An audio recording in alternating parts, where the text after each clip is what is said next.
Good afternoon. My name is Josh Van Camp. I'm one of the directors of the IICC. I'd like to thank Mr. McCall and Mr. Quackenbush for giving me the opportunity to come up here and speak today. And I'm here to discuss the need for a little common sense and honesty with regard to the cost of renewable energy. I believe if we're going to have an effective energy policy, the public needs to be provided complete and honest information.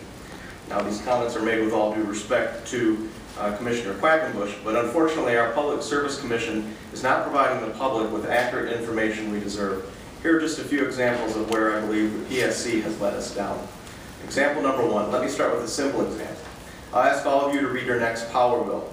On it you will see the following statement. For the average Michigan residential customer, renewable energy is expected to avoid $3.90 per month of new coal-fired generation costs. This is an absolutely false statement. I would guess that anyone here today understands that wind is an intermittent source of energy and as such is not a substitute for a fossil fuel plant. Wind is only capable of supplementing conventional generation. It is not a substitute for conventional generation. And the U.S. Energy Information Administration concurs. And they say the duty cycle for intermittent renewable resources, wind and solar, it is not an operator controlled but dependent on the weather or solar cycle.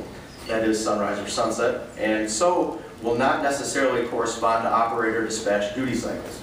As a result, their levelized costs are not directly comparable to those for other technologies, even where the average annual capacity factor may be similar, and therefore are shown in separate sections within the table.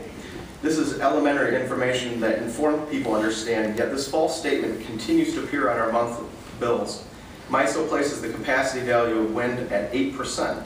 Yet the statement on our power bills assumes a one-for-one substitution of wind for new coal plants. This is not only misleading, but it is absolutely false. If we are to have an honest discussion about energy policy, we need to start by providing ratepayers with honest information. A good start would be for our PSC to remove this false statement from our bills and replace it with a statement that describes the full and complete cost of renewable energy. Example number two, our PSC has routinely understated the cost of wind energy, thereby distorting the whole discussion of renewable energy. The PSC's cost estimates ignore the PTC, or production tax credit, ignores the Section 1603 grants, ignores the Michigan incentive credits, ignores the billions that will be spent for new transmission lines, ignores the cost of integrating wind into the grid, ignores the negative efficiency impacts wind has on existing conventional sources, and ignores the low value of wind power. All of these costs are real and need to be included in the cost of wind. And unfortunately, our PSC has chosen to ignore these costs and is hiding them from ratepayers. Example 3. PA 295 assumes wind will displace coal generation. While this may happen to some small degree, it is much more likely that wind will displace natural gas generation and not coal. The environmental impacts of gas are much lower than those of coal, yet PA 295 continues to require a bogus substitution of wind for coal in their calculations.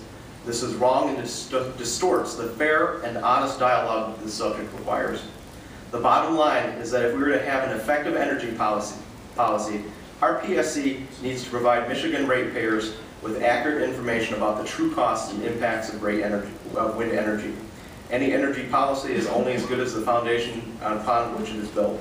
If this foundation is one of false information and industry propaganda, then we will have a failure in which the utilities and the multinational wind companies profit at the expense of ratepayers. It is up to our PSC and our elected officials to ensure we have a policy that is based upon facts and serves the citizens of Michigan, not the wind companies and their enablers.